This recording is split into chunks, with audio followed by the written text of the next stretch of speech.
ulama-ulama terdahulu mereka selalu beristihad ketika memutuskan sebuah perkara.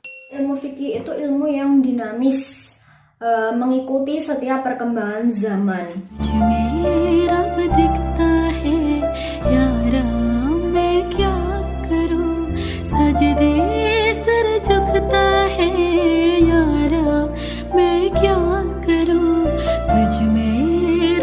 Assalamualaikum warahmatullahi wabarakatuh. Welcome back to channel DR Kusi MPD. ربي إني قد مددت يدي منك أرجو فائض المدد ربي إني قد مددت يدي منك أرجو فائض المدد. Mahasiswa-mahasiswi yang dirahmati oleh Allah Subhanahu wa taala. Di perkuliahan hari ini kita akan membahas tentang sejarah perkembangan fikih.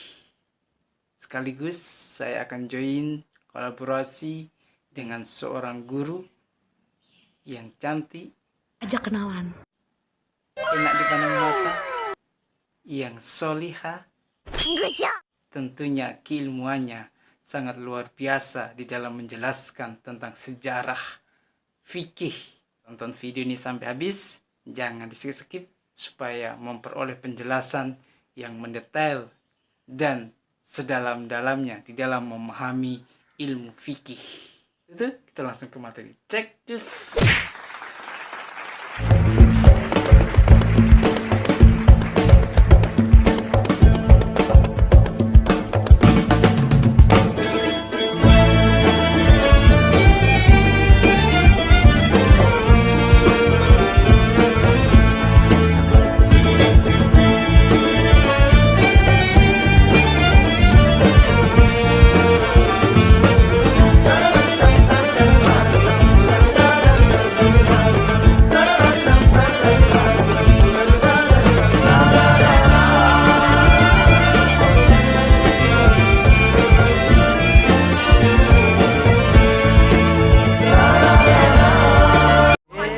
Jangan lupa subscribe, Like, comment, share. jangan lupa share juga ya. Tekan tombol loncengnya. Mahasiswa-mahasiswi yang dirahmati oleh Allah Subhanahu wa taala. Ketika kita bicara tentang sejarah perkembangan ilmu fikih, maka tidak terlepas dari para ilmuwan-ilmuwan yang sengaja mengkhususkan ilmu tersendiri mengenai hukum Islam yang menjadi pijakan para jamaah-jamaah yang beragama Islam. Sebelum kita bicara jauh, maka kita harus tahu secara bahasa. Fikih itu berasal dari bahasa Arab, dari kata faqiha, yufiqahu, faquha, yang mempunyai makna faham, memahami. Para ulama fikih mengatakan bahwasanya fikih itu adalah ma'rifatul al-ahkam syariatu allati itarikuha ijtihad. Fikih itu adalah mengetahui hukum-hukum syar'i melalui metode ijtihad. Jadi produk fikih itu adalah produk ijtihad. Baginda Rasul menyatakan bahwasanya orang yang ijtihad itu mempunyai beberapa pahala. Ketika dia benar, maka mendapatkan 2 pahala. Dan apabila dia salah, dia mendapatkan 1 pahala. Berarti kita memang dianjurkan untuk ijtihad, yaitu mengeluarkan segala kemampuan tentang keilmuan kita untuk memutuskan sebuah persoalan atau perkara menjadi jelas. Itulah fikih. Butuh kejelasan di dalam kita beribadah kepada Allah Subhanahu wa taala yang disebut dengan ubudiyah. Dan juga kita butuh kejelasan tentang muamalah, yakni perdagangan. Dan tidak lupa juga munakahat tentang pernikahan dan jinayah tentang hukum perdata. Keempat hal inilah yang akan digali dan didalami seorang ahli fikih. Dia harus bisa mengambil hukum Islam melalui 4 ruang lingkup tersebut. Keempat inilah yang menjadi kajian yang mendalam dari zamannya baginda Rasul, sahabat, tabiin, watabiin, dan ulama-ulama salaf dan ulama-ulama khalaf pada saat ini. Inilah yang menjadi kajian ruang lingkup yang terus dibahas, diperdebatkan, dipermasalahkan, dan dicari jalan solusinya ketika sebuah permasalahan-permasalahan yang masih meragukan di dalam melaksanakan kegiatan kita kepada Allah Subhanahu wa Ta'ala. Mahasiswa-mahasiswa yang dirahmati oleh Allah Subhanahu wa Ta'ala, ulama-ulama terdahulu mereka selalu beristihad ketika memutuskan sebuah perkara. Tetapi berbeda dengan ulama-ulama sekarang, lebih banyak mereka tidak menggunakan ijtihad, tetapi menyamakan dengan hukum Islam yang sudah pernah terjadi di masa-masa silam. Maka banyak kitab-kitab kuning, kitab-kitab fikih yang menjelaskan tentang matan, syara, dan khasyiyah. Ketiga hal inilah yang menjadi rujukan bagi ilmuwan-ilmuwan fikih di masa-masa sekarang. Ketika kita bicara matan, maka kita akan bicara tentang kumpulan-kumpulan hasil istihad para mujtahid yang sudah lewat, maka akan dikumpulkan dan akan dijabarkan melalui syara, yakni komentar-komentar tentang apa yang terjadi pada saat ini dan masa silam.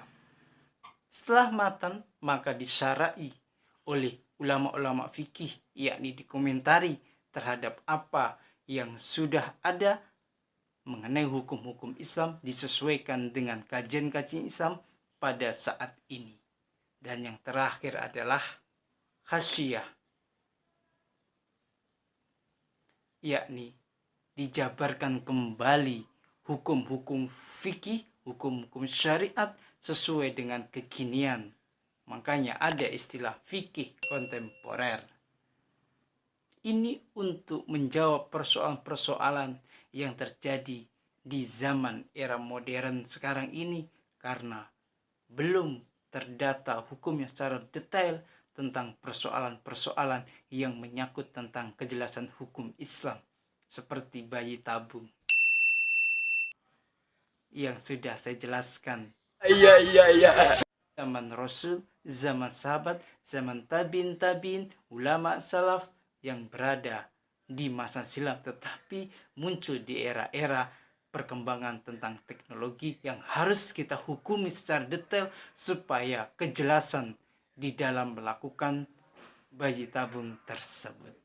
A few moments later. Mahasiswa yang dirahmati oleh Allah, kita dengarkan yuk tentang penjelasan secara fikih berikut ini.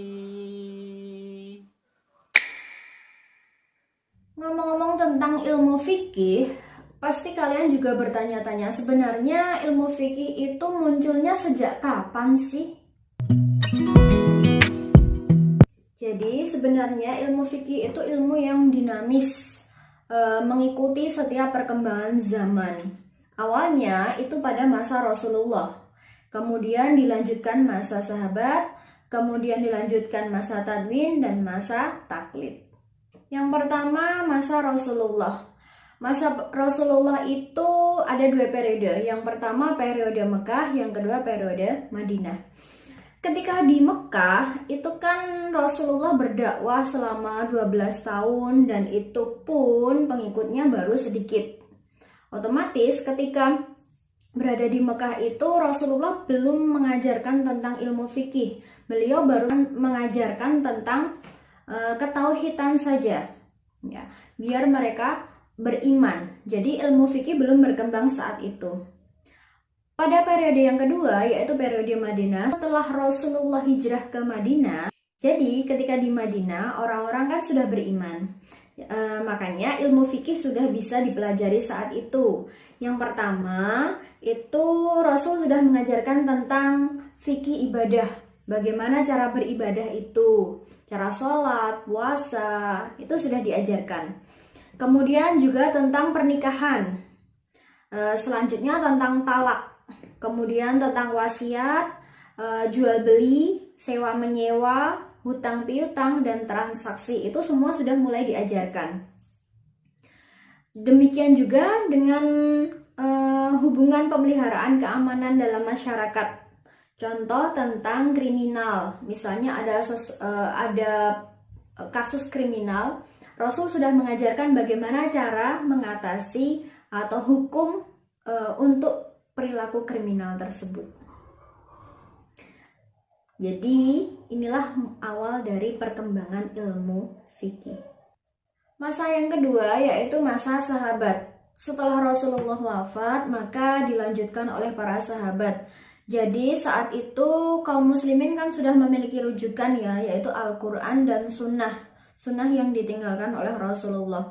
Jadi para sahabat-sahabat besar pada periode ini menafsirkan hukum Al-Quran maupun hadis, kemudian menjadikan hukum tersebut sebagai pegangan. Yang ketiga adalah masa tadwin. Ini adalah masa keemasan Islam karena saat itu hukum Islam sedang berkembang sangat pesat. Nah, pada masa ini juga muncul madhab-madhab yang bahkan sampai sekarang masih kita ikuti.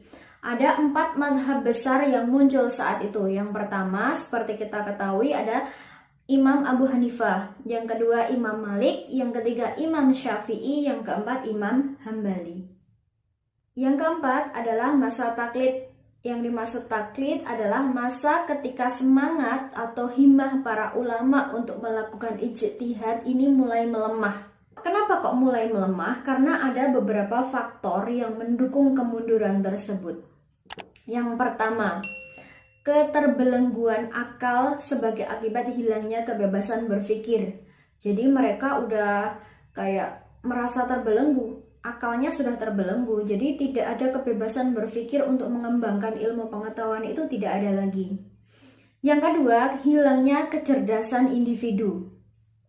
Yang ketiga, para ulama saat itu sudah mulai kehilangan kepercayaan untuk berijtihad karena mereka menganggap bahwa sudah ada imam-imam besar pada masa keemasan kemarin, jadi mereka hanya merujuk itu saja. Kemudian karena banyaknya kitab fikih juga, mereka jadi tidak mau mengembangkan ilmu yang mereka miliki. Dan faktor kemunduran yang lain adalah karena merajalelanya hidup materialistik. Jadi mereka sudah hubud dunia. Oke, jadi itu ya sekilas tentang gambaran ilmu fikih dan bagaimana sejarah perkembangannya.